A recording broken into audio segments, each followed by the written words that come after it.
got the we're using the Gochifix 3-in-1 multimeter oscilloscope. If you haven't seen my review on this, definitely check it out. They sent it out to us, but honest review, and I'm actually using it. This on the field, I'm using it all the time. All right, it's actually these two pins right here go out to the network on the white connector, and here is what I'm getting. 3.4 ohms. So there's going to be a physical problem there, either wiring is damaged somewhere, or a module is actually causing this. So we're going to have to go down the network and find this physical problem. Guys, I might have found a problem.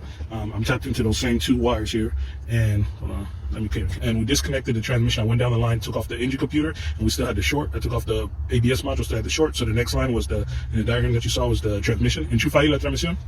So now I had him go ahead and plug in the transmission, and we should see a difference when the transmission is plugged in.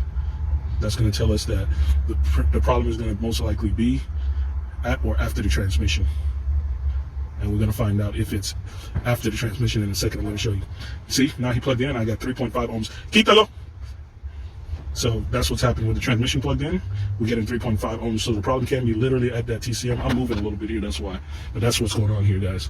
Okay, so we're back here, and we've got the transmission connector bridged, and we're getting, as you can see, 110 ohms. We should really be seeing 120, but this could account for some other connections and things like that. But the main thing is the bridge, or the short that we saw with the TCM plugged in, is gone.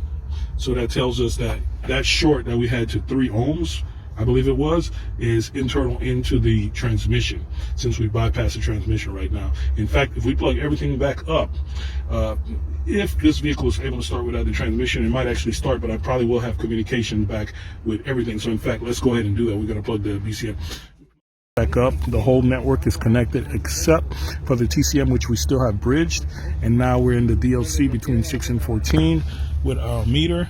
And we've got also a little bit off on my connection there, and we got close to 60 ohms, guys. So we're seeing both of the resistors. So with everything connected up on the network right now, the transmission back, and let's see the difference in the network. All right, we've got the transmission plugged back in, and as you can see, we're shorted down to 3.4 ohms, guys. So that is a confirm that we are looking at an issue in the transmission.